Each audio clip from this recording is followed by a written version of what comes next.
listening to The Dragon Scourge, Part 18, Chapter 16, Truth Be Told.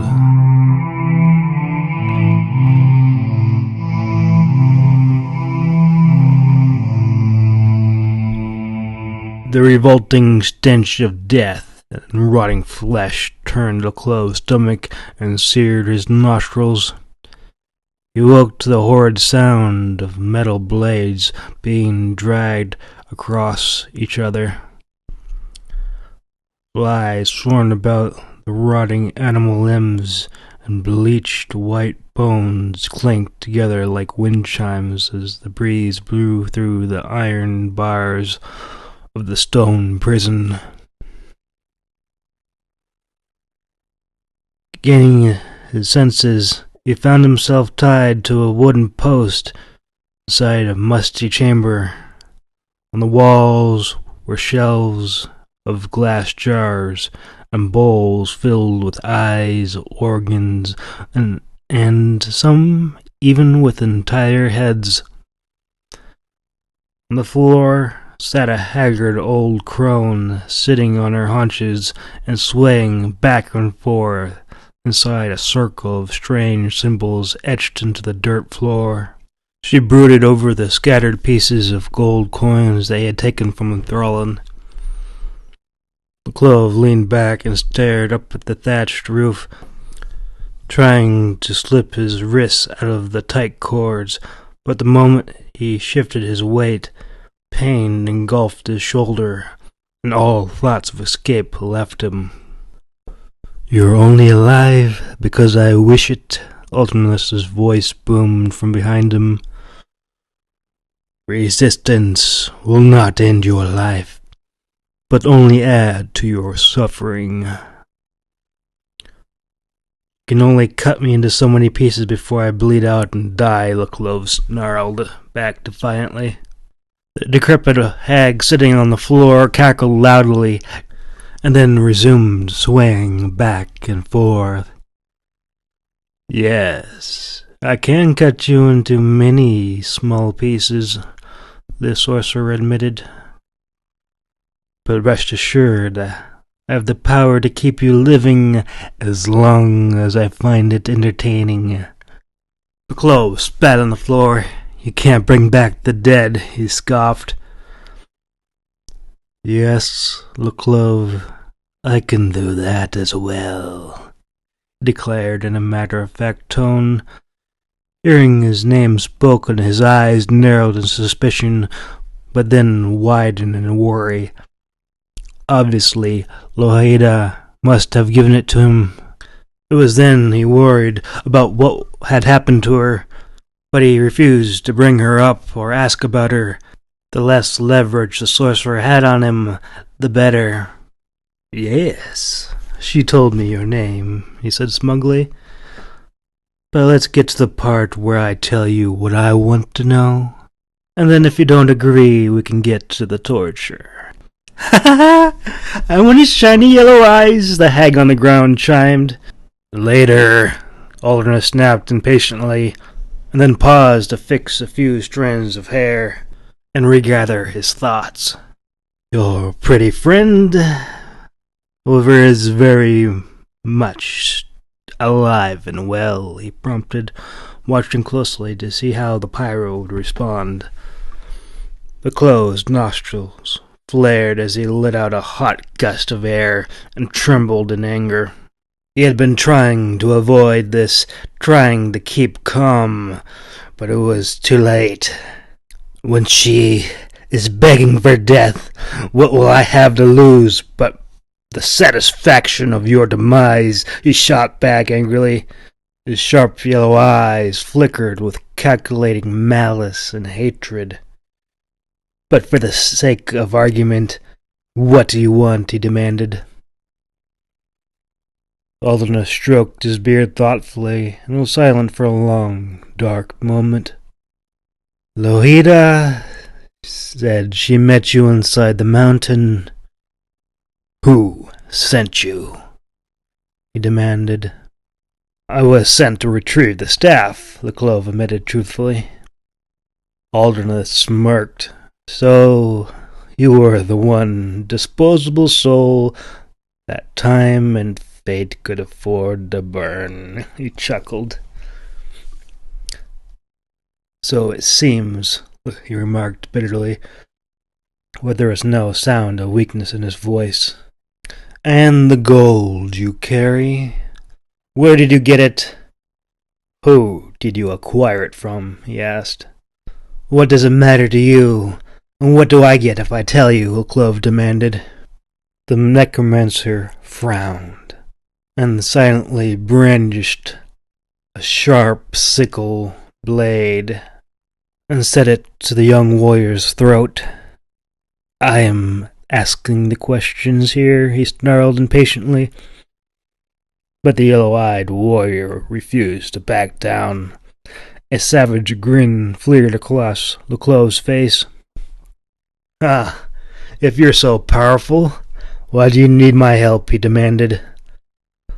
Aldern's eyes widened and his face turned red with anger and lashed out, striking Leclove across the face with the dull edge of the blade. You only get one more chance. Next time, I'll have your eyes. Ha ha! Leclove laughed. Do it! He dared him. But it won't matter. I will still have to show you the way. Alderneth tensed and gripped his staff, and then clicked his tongue thoughtfully. So you will cooperate after all, he chuckled. Give me a good reason, and I might, Leclove replied. Perhaps I will let you go free, Alderneth suggested. Leclove's blazing yellow eyes glared into the necromancer's. Actually, I'd rather stay and kill you, Alderneth chuckled evilly.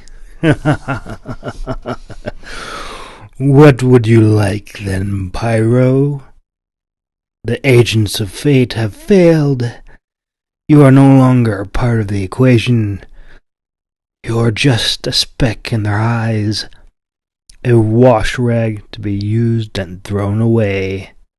How much mercy do you really think you'll get from me? He demanded. What do you want with me? What do you want with the gold? Leclove asked. The necromancer played with his long beard and eyed the young warrior. I think you are confused as to what your situation is, he growled. Leclove grinned madly, and then, acting as if he were the one with the knife and Alderneth his prisoner, Leclove leaned forward to address him in a deadly serious tone. We can do this the easy way or the hard way, he threatened. Alderneth stared at his prisoner in disbelief, and then grinned winningly. The blood of dragons holds great power. I could fill my vials with your blood, and butcher your dragoness too. He then held up a gold coin. But perhaps you might have something better to offer. These coins bear the likeness of the exiled dragon prince Enthrallin. Leclove frowned and looked at the coin. I know who they belong to, he admitted. Alderneth nodded approvingly. You know him, then?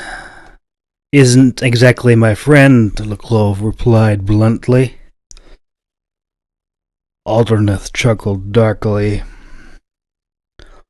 With the still beating heart of a fire-breather, I will be able to summon the Empress back to rule and fulfill the dark books of prophecy, he declared. Leclove gave him an inquisitive look. So, what does this have to do with us? He asked.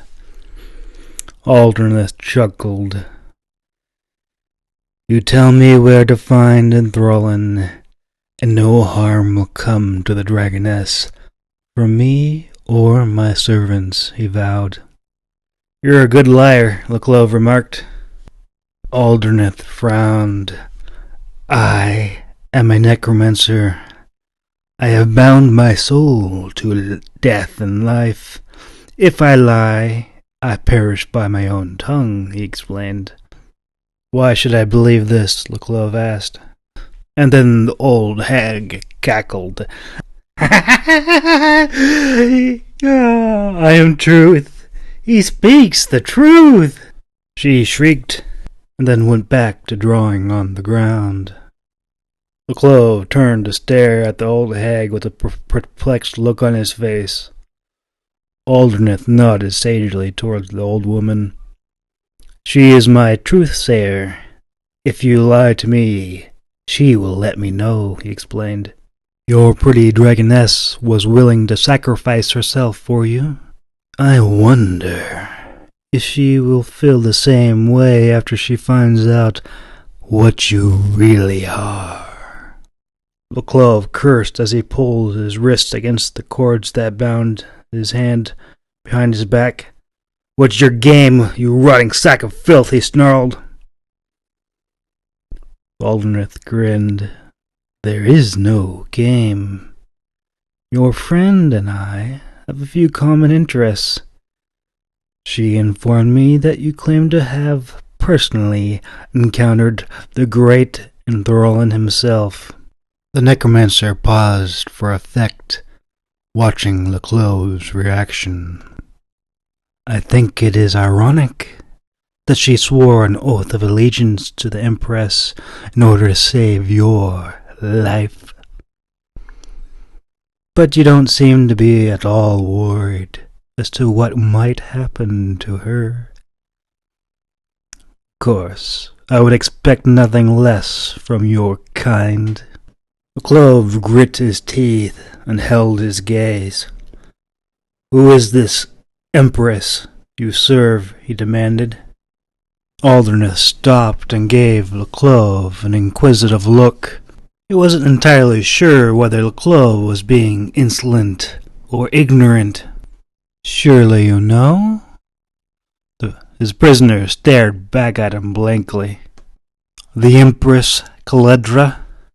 The Queen of Thorns? The Maiden of Mercy and Destruction? Laclove frowned. Yes, he did know her. Those wars had ended hundreds of years ago. Oh, that Empress. Her corpse has long since turned to dust. Not even you could resurrect her, he scoffed in disbelief. But the necromancer only laughed. There are greater forces at work. You aren't even a pawn on the chessboard, he declared darkly. Laclove blinked. He'd never played chess before, but he got the gist of things. Then you won't be needing me for anything, he growled defiantly. Alderneth grinned malevolently as he studied the curved blade in his hand. You make a good point, he mused out loud, but then he snapped his fingers and gestured for the door to open. But a promise is a promise. Several soldiers escorted Luhida into the musty room. Laclove was shocked when he saw the dragoness. She wore flowing black silk garments and was adorned in fine gold and silver. Her long black hair was combed straight back and braided in golden bands, and her ivory white skin were marked with strange symbols along her arms and legs. Alderneth nodded. As promised, he is still very much alive. For the time being, anyway, he added darkly. Luhida gave Laclove a cold glance. Her expression did not waver as her eyes slowly scanned the room. Alderneth grinned wickedly, and the long, curved blade floated from his hands over to Luhida. Who knows? Maybe you can talk some sense into him, he encouraged. Laclove clenched his teeth, and his sharp yellow eyes darted from Alderneth and then back to Luhida in confusion. What's going on? What did he do to you? He demanded. Lohita cursed and went over to the young warrior, holding the curved blade to his face. You don't know me. You don't know anything. Don't think I won't, she snarled. The closed yellow eyes gleamed insanely. You look familiar. Do I know you? He asked. Alderneth let out a disdainful sigh of annoyance. You have until dawn to fulfill your end of the bargain. If not, he is no use to me alive.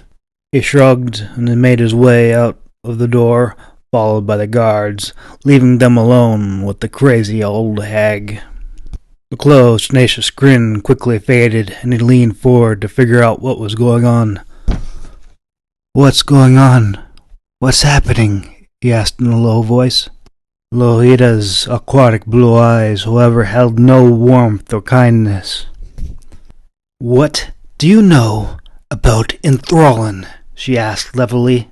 The clove leaned back and regarded her warily, searching deep inside her eyes for some hint that she was putting on some sort of charade. Lots of things. What do you wish to know? I want to know everything. How did you really get the gold, and where did you get it? Who did you take it from? The clove's yellow eyes hardened as he fixed his intense gaze on the dragoness. I took it from him. I took it from Enthrallin, he replied bluntly. Where? How? She demanded. I did battle with him and took the gold as spoil, the clove answered dryly. Lohita's eyes narrowed and crossed her arms and glared at him skeptically.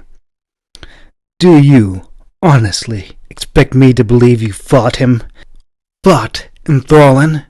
Even now, you can't even change into your true form! She scoffed at him disdainfully. The clove grinned, wolfishly showing off his white teeth. Maybe you would like to ask him yourself, and yes, I can show you the way, he added confidently. The dragoness glared down at the tip of the knife in her hand, then back at the clove suspiciously. You seem overly excited about taking us there, she remarked. The clove's eyes gleamed with mischief. It's dangerous unless you know the way, he replied.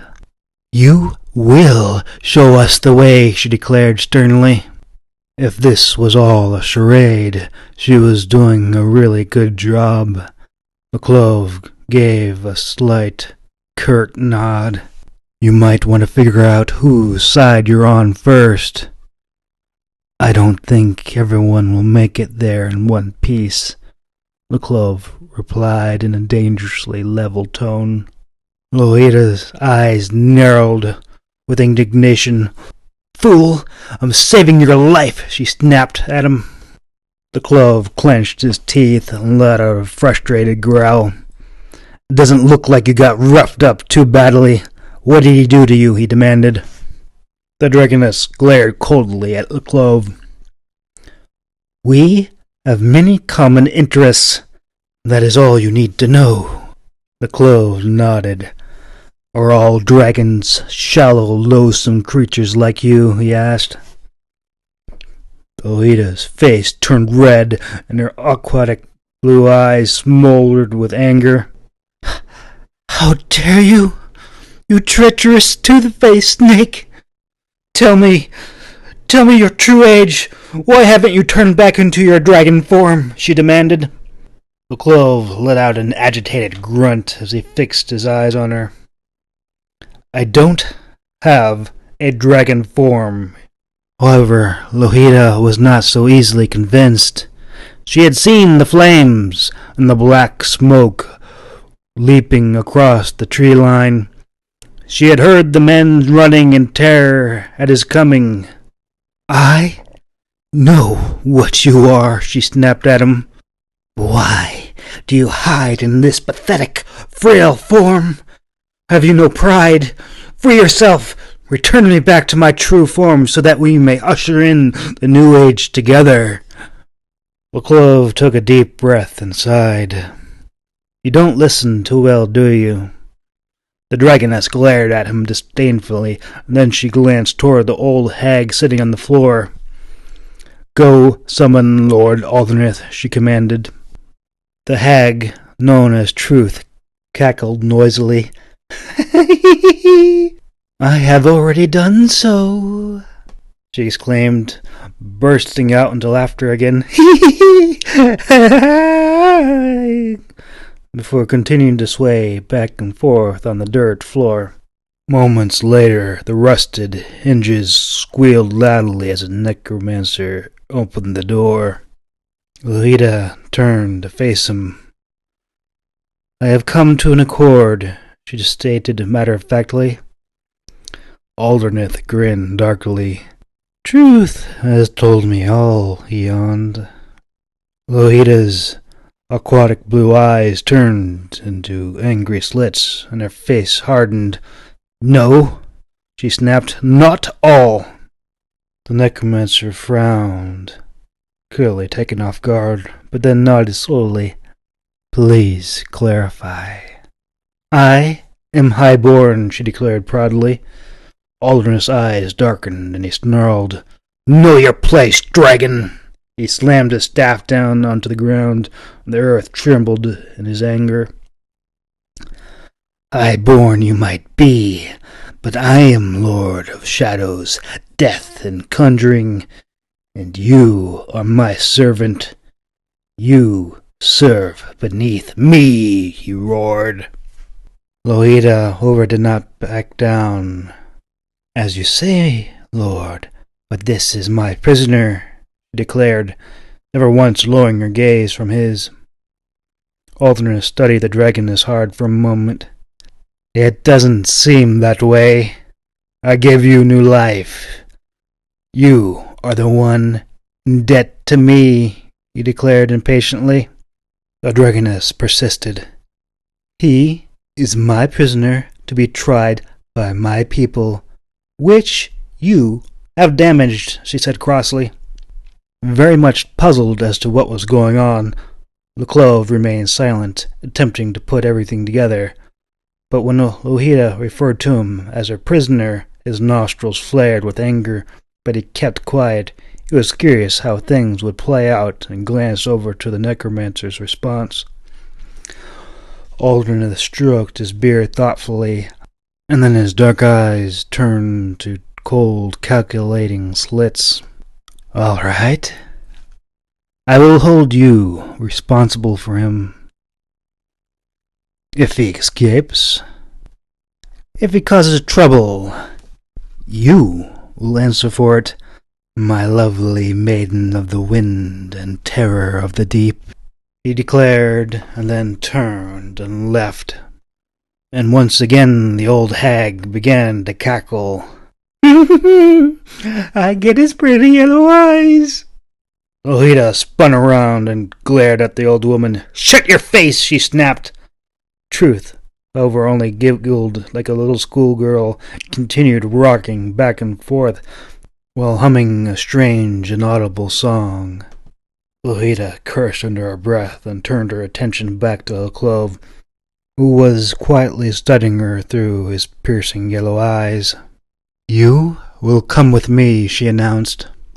Though she did not show it, she was eager to leave the musty chamber. But the second the Clove's wrists were freed, he stormed out the door.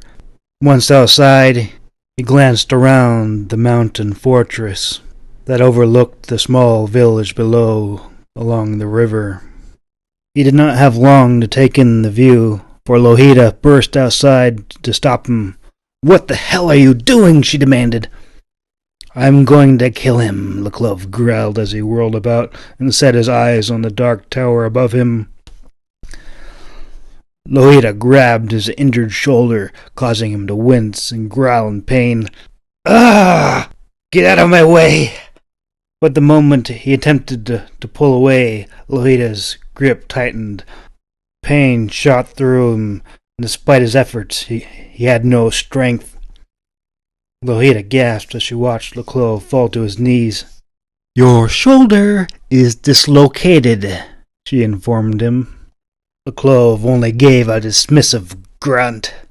Don't be a fool. If you can't fight me, what good are you against a necromancer? I'll find a way, the clove growled, but he only struggled for a few seconds. Then her words sank in, and he settled back, seething in pain. Lohita guided the clove along the large complex hewed out of black granite. She stopped as two guards pushed open the large, heavy doors, allowing them to enter a very lavishly decorated room. How did you get this way? She asked. The clove grimaced. I must have dislocated my shoulder fighting, he growled. Lohita shook her head. No, I meant, why can't you shift back? She asked as she helped the clove sit down on a couch. The clove winced as he used his good arm to support his injured shoulder, and took a moment to stare up at the ceiling as he seethed in frustration. I can't. This is all that I am, he insisted agitatedly. Lohita frowned and glared down at the wounded warrior. You can fool the necromancer, but you can't fool me. I saw you set the whole ridgeline ablaze. I heard the hunters shriek in terror as you rushed in to save me. The clove let out a pain-filled sigh and closed his eyes.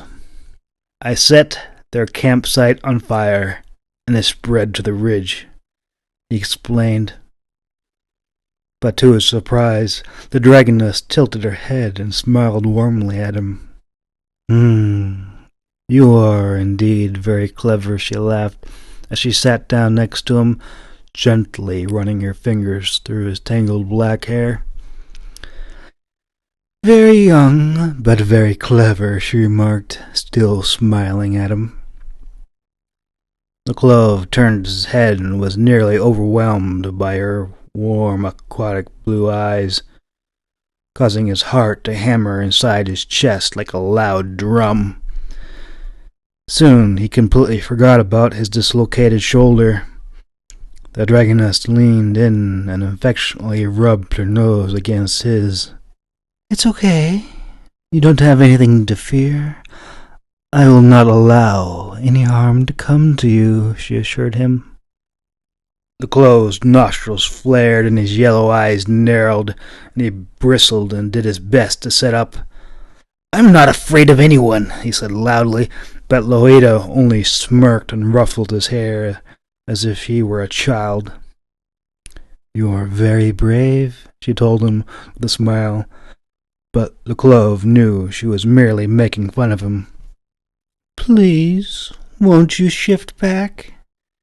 You must be very handsome as a dragon, she coaxed. The clove rolled his eyes and looked away, but Lohita only smirked as she rose up and brought him a large golden goblet of water, setting it on the table in front of him. The clove let a frustrated grunt and picked up the goblet, sniffing the rim before taking a small sip. It was water. It was cool, neither sweet nor bitter. Do you have your amulet? He asked. Lohita's smile fell, and a glint of anger flickered in her eyes as she took in a sharp breath and turned away. Yes? The clove nodded somberly. Give it to me, and I will mend it. Lohita's smile returned, and she sat down next to him, dangling the broken silver chain and white stone in front of him. Of course, only dragon's blood can mend the chain and restore its power. That means you'll need to be in your true form. The clove paid her little attention. I know, he replied nonchalantly and reached over, pulling the knife from her belt. He slid the blade across the palm of his hand. The only sign of pain he gave was a slight flaring of his nostrils. He breathed in sharply as the cold steel blade cut into his flesh. Without a word, he reached out and gripped the silver chain, and his hot crimson blood hissed and steamed as it dropped onto the links. The silver chain began to shimmer, and the white stone lit up the room. The very metal began to writhe and reel as if it were alive. The dragoness's eyes went wide in amazement as she turned to stare at him in dismay. The clove had mixed feelings. The air was charged, the room was rank with so much magic it made his skin crawl. The bright white light emitted from the stone turned blood red. The clove turned to look at Lohita, but the dragoness's gaze was fixed on the glowing red stone. Gradually, the silver links began to bond to one another until it mended itself completely. The omelette grew brighter and brighter, and the room grew colder and colder, tingling like an icy blast from the north. The clove's eyes went wide in panic. He hated magic with a passion. Fear started to grip him as he felt the omelette drawing his very life essence right out of him, soaking his blood up so fast that not a single drop of his blood touched the ground.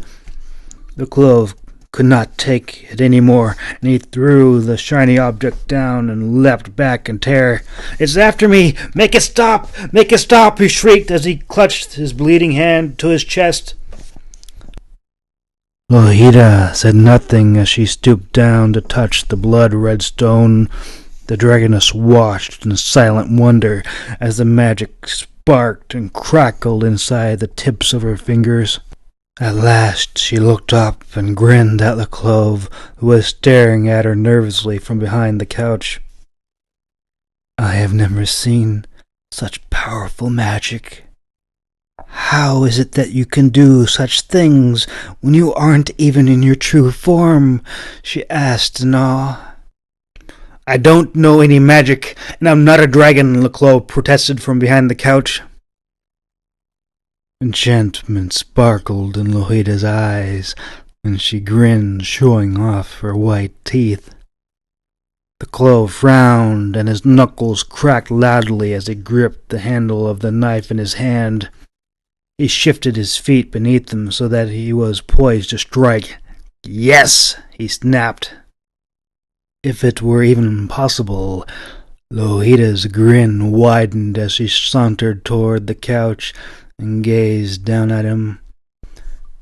"Such a pity. I think you would be very handsome, dragon. Don't you?" The clove's eyes narrowed, and he gave her an impatient glare. "Well, I'm not," he said sharply, but to his surprise, Lohita only laughed. "You are so silly," she teased. Finally, the clove had enough, and he stood up, puffed out his chest, and held his knife out threateningly. "I fixed your omelette. Now let me go," he growled. Her blue eyes blazed with laughter and mischief. "Yes, my young fledgling, you have restored my power, and so much more. But there is one small problem," she announced. The clove's eyes darted toward the white light extending from her fingertips. "I am not a dragon," he corrected her. Lohita smirked and held out her glowing hand. "I can fix that," she assured him. The clove frowned and stepped away nervously. "Just stay away," he snapped. The dragoness's smirk twisted into a frown, and she glowered at him. "You think I would hurt you?" she asked. The clove faltered slightly. "I don't care for magic," he admitted, but he did not lower the knife. Lohita smiled confidently as she stepped closer and ran her glowing white finger over the tip of the blade. My knife, please, she said softly. The glove looked into her eyes and let go of the handle. Loida slipped it back into its sheath on her belt, giving him a warm smile. Do you trust me? She asked as she moved around the corner of the couch. The yellow-eyed Pyro swallowed hard and clutched his elbow to his chest, attempting to support his dislocated shoulder. But he was so nervous he could not speak as she approached. Lohita gave him a reassuring smile and gently ran her hand over his collarbone. Oof! The clove felt a rush of energy released from her hand, and he let out a yelp, but it was more from surprise than pain as his shoulder popped back into place. A little shaken, he glanced at Lohita and then relaxed slightly and pressed up closer to her. Feeling him draw close, Lohita smiled as she toyed with the strands of his black, unruly hair. Everything will be fine, she whispered. The clove grinned at the dragoness and leaned in, locking lips and kissing her deeply. He had been longing to kiss her since the first time he had met her. Lohita hummed softly to herself. Everything will be fine, she repeated.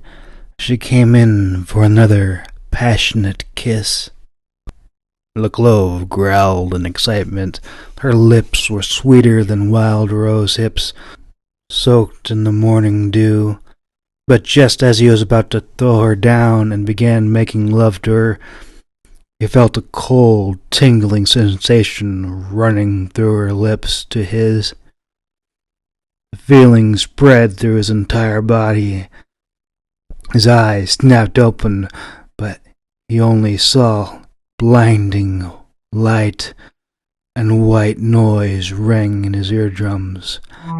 The room began to spin, and the next second, everything went black. This concludes Chapter 16.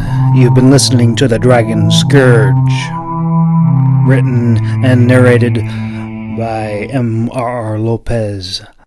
If you liked what you've heard so far, please consider buying an ebook or a paperback on Amazon. I'm also looking into possibly narrating other books or manuscripts. And yes, you can contact me at thedragonscourge@gmail.com. The Dragon's Scourge. Exactly how it's spelled. No spaces, 2 S's at gmail.com. The Dragon's Scourge. Alrighty, it's been fun. Chapter 17 is coming up next.